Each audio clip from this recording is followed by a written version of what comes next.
कश्मीर घाटी में आखिरकार क्या चल रहा है, किस तरीके से रणनीति अपनाई जा रही है कश्मीर घाटी में। मैं आपको बता दूं कि इस वक्त हमारे साथ बातचीत करने के लिए सुनील शर्मा जी हैं। ये खुद एक कैंडिडेट हैं, किश्तवाड़ से इंतखाबात कंटेस्ट करने वाले हैं। मगर आपको बता दूं कि सुनील शर्मा जी की नज़र जो है कश्मीर घाटी में बनी हुई है और आज श्रीनगर की ओर आए हैं।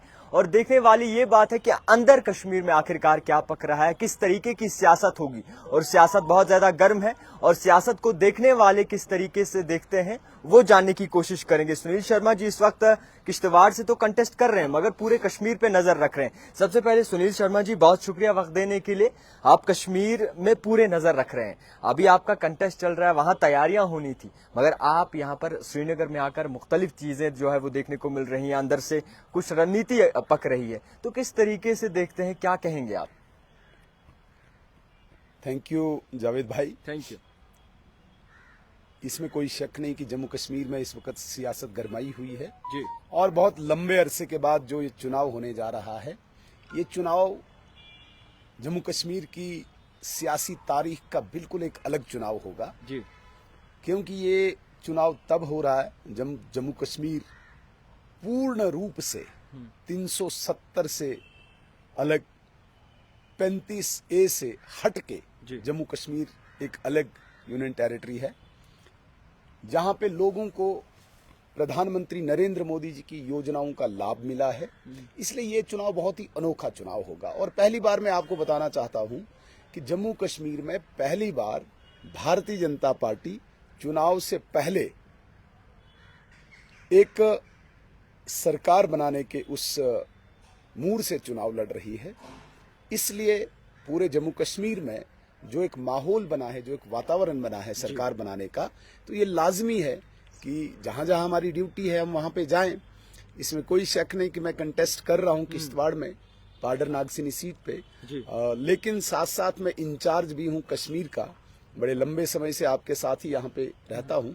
कहीं न कहीं जिस प्रकार से हमने फैसला किया है, और ये फैसला हमने अपने घर में बैठ के नहीं किया, लोगों की नब्ज को देखते हुए, लोगों के माहौल को देखते हुए, कश्मीर के लोगों के जज्बात को देखते हुए, कश्मीर के लोगों की नफरत दो खानदानों के प्रति देखते हुए, और इनके कुशासन जो इनकी सरकारें रही, यहाँ पे जिस प्रकार से सिविलियंस की हत्या की गई अब्दुल्ला खानदान और मुफ्ती खानदान द्वारा, तो इस सारे को देखते हुए, नफरत को देखते हुए, माहौल को देखते हुए, नब्ज को देखते हुए हमने फैसला किया है कि हम लोगों के बीच में जाएंगे और कम से कम ये दो परिवार, चाहे अब्दुल्ला परिवार है चाहे मुफ्ती परिवार है, ये जम्मू कश्मीर की सत्ता से बाहर हों।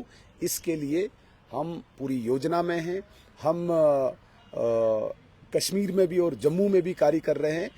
ये दो परिवार ना आए, ये लोगों की अपेक्षा है, इसके लिए हम पूरा प्रयास कर रहे हैं। अच्छा, जिस तरीके से आपने कहा कि बीजेपी जो है सरकार बनाने के लिए बाकायदा तौर पर तैयार है, किस तरीके से श्योर है सुनील शर्मा जी कि इस वक्त जो है भाजपा सरकार बड़ी मजबूत तरीके से नजर आएगी कश्मीर घाटी में?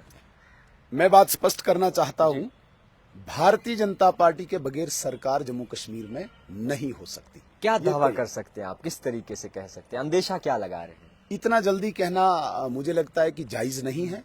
कुछ हम अपने कार्यकर्ताओं के उस मेहनत पे, परिश्रम पे, कुछ आदरणीय नरेंद्र मोदी और भारतीय जनता पार्टी के नेताओं द्वारा जिस प्रकार से इस देश के साथ साथ इस प्रदेश में काम हुआ है, और एक माहौल बना हुआ है जम्मू कश्मीर में कि भारतीय जनता पार्टी की डबल इंजन की सरकार जम्मू कश्मीर में बने, तो मैं ये स्पष्ट करना चाहता हूं कि भारतीय जनता पार्टी के बगैर जम्मू कश्मीर में सरकार बन नहीं सकती।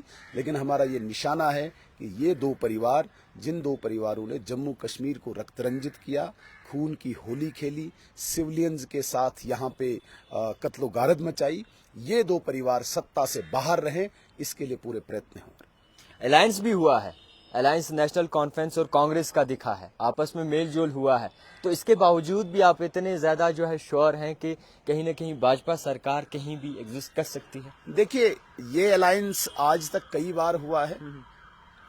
शेख मोहम्मद अब्दुल्ला साहब ने भी किया, फारूक अब्दुल्ला साहब ने भी किया, उमर अब्दुल्ला साहब ने भी किया। हालांकि ये ऊपर ऊपर का अलायंस रहता है, ग्राउंड में इनकी लड़ाई सेम है।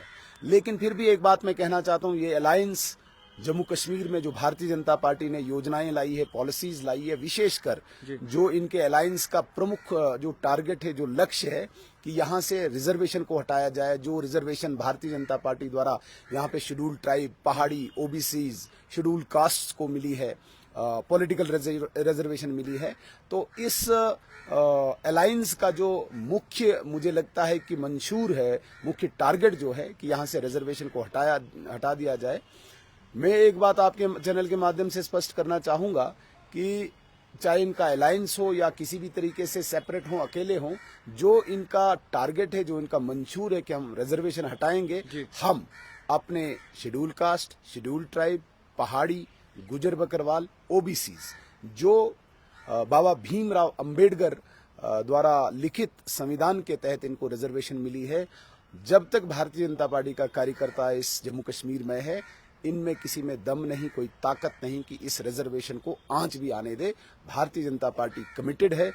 जिस संविधान के तहत, जो संविधान बाबा भीमराव अंबेडकर ने लिखा है, हमें इस भारत को दिया है, उसके तहत जो रिजर्वेशन है, उसे किसी भी कीमत में कोई भी मतलब इसके साथ खिलवाड़ नहीं करने दिया जाएगा, ये हम आश्वस्त करते हैं।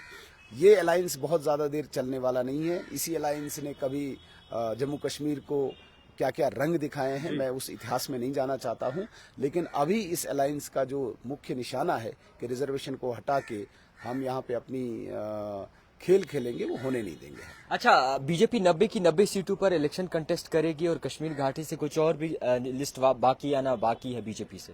देखिए, ये केंद्रीय नेतृत्व का, पार्लियामेंट्री बोर्ड का फैसला है और मुझे लगता है कि मेजॉरिटी सीट्स पे भारतीय जनता पार्टी लड़ रही है।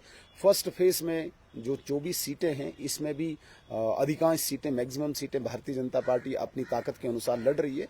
जो 2 फेजेस अगले आने वाले हैं, चाहे 25 का जिसका चुनाव या 1 अक्टूबर का जिसका चुनाव है, डेफिनेटली मेजॉरिटी सीट्स जहां जहां भारतीय जनता पार्टी मजबूत है और कैंडिडेट्स उतारेगी, और मुझे लगता है कि मेजॉरिटी सीट्स हम जीतेंगे। खैर, आपके पास वक्त कम है, बहुत शुक्रिया वक्त देने के लिए। सुनील शर्मा जी इस वक्त हमारे साथ मौजूद थे। अंदर से क्या चल रहा अभी देखना बाकी है, मगर सुनील शर्मा जी की नजर जो है पूरे कश्मीर की सियासत पर है और खुद भी एक इलेक्शन जो है लड़ रहे हैं ये बाकायदा तौर पर। मगर आपको बताना चाहूंगा कि कुछ तो ऐसा चल रहा है जो आने वाले वक्त में पता चलेगा। देखते रहिए द टाइपराइटर जावेद खान के